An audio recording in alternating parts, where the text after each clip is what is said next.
You ask Tiger to solve. This deals with linear equations with one unknown.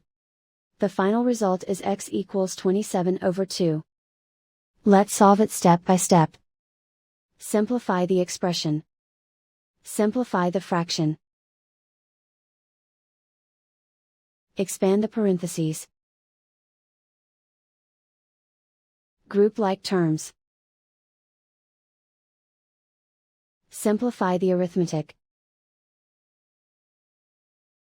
Group all x terms on the left side of the equation. Subtract 2x from both sides. Group like terms. Simplify the arithmetic. Group like terms. Simplify the arithmetic. Group all constants on the right side of the equation. Add 19 to both sides. Simplify the arithmetic. Convert the integer into a fraction.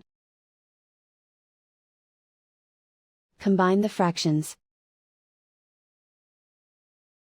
Combine the numerators.